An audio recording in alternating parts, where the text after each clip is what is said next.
पाकिस्तान क्या उन्होंने कहा कि हम आप अवाम के साथ अवाम से कर रही है, मियां साहब का कारोबार, क्या अवाम रिस्पॉन्ड कर रहे हैं और आपको लगता है कि धरने में लाखों की तादाद में लोग निकलेंगे? देखें जी, धरने में इंशाल्लाह ताला अवाम की हम बात कर रहे हैं, अवाम बाहर निकलेगी, एक बिल्कुल गलत तासुर है। इतनी बड़ी तादाद में मैं बैरिस्टर साहब की बात की एक तायद करना चाहता हूं कि ये जो कह रहे हैं कि अवाम पाकिस्तान की ये देख रही है पिछले 50 साल से कि ये इन्होंने 25-30 साल हुकूमत की है, जो पैसा लूटा है, जब भी एहतसाब का वक्त है तो ये मुल्क छोड़ के भाग गए। इनका एहतसाब तो सिर्फ नवाज शरीफ ने लूटा, वहां पे थोड़ा एहतसाब हो गया, हमारा तो हमेशा तो केसेस चल रहे हैं, हम तो हो गए सारे केस, वो भुगत रहे हैं, केसेस चल रहे हैं, का भी खुला हुआ है, इनके ऊपर तो केस ही चले, ये तो बाहर भाग गए हैं। जरूरत इस बात की है कि जो जादू का चिराग जो है हुसैन नवाज और हसन नवाज के पास आया कि जहां उन्होंने $200 मिलियन जो है उनके पास पैदा हो गया 3 साल के अंदर। आपकी हुकूमत है, आप कोई ऐसा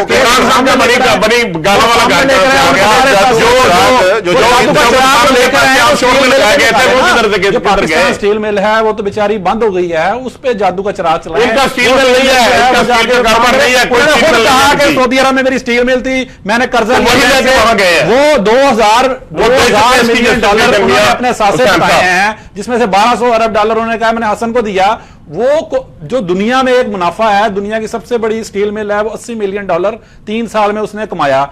इनके पास कौन सा ऐसा जादू का चिराग था जो $2000 मिलियन इनके पास आ गए? वो जादू का चिराग यहाँ पाकिस्तान में मुझे बैरिस्टर साहब यहाँ ब्रेक लेनी पड़ेगी और ब्रेक से जब वापस आएंगे तो नाज़रीन इश्यू को कंटिन्यू करेंगे। Stay with us.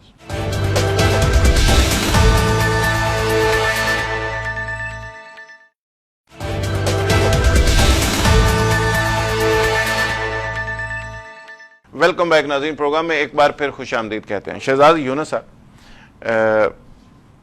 पीटीआई धरने की जो बात कर रही है, इसके नतीजे में इमरान खान साहब बड़े होपफुल हैं कि वो प्राइम मिनिस्टर साहब से इस्तीफ़ा भी ले लेंगे, हुकूमत को तब्दील भी कर देंगे। अगर ये हुकूमत तब्दील हो जाती है तो क्या इमरान खान साहब इस तरह प्राइम मिनिस्टर बन सकेंगे? और माजी की तरह सबसे ज़्यादा ये सवाल पूछा जा रहा है कि इस तरह धरने के नतीजे में आप गवर्नमेंट ख़त्म करते हैं तो आगे सिस्टम क्या होगा, तरीका क्या होगा, पीटीआई इख्तियार में कैसे आएगी? सबसे पहले मैं क्लैरिफाई करना चाहता हूं, इमरान खान साहब बिल्कुल वज़ीर आज़म नहीं बनना चाहते किसी भी इस तरह की मूवमेंट के बाद।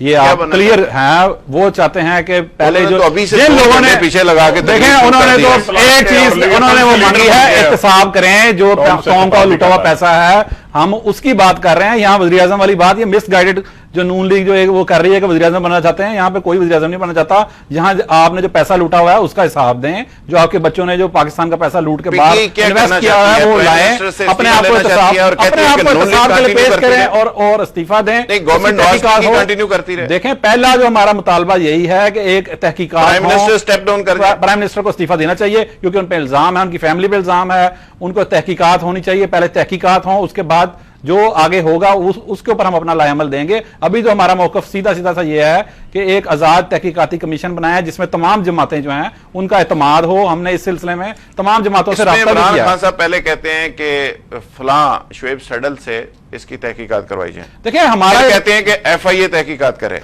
और उसके बाद कहते हैं कि वज़ीर आज़म इस्तीफा दें। देखें कि हमारा जो दुनिया में तमाम जो तरक्की याफ्ता ममालिक हैं उनमें इदारे जो हैं वो एहतसाब करते हैं, तहकीकात करते हैं।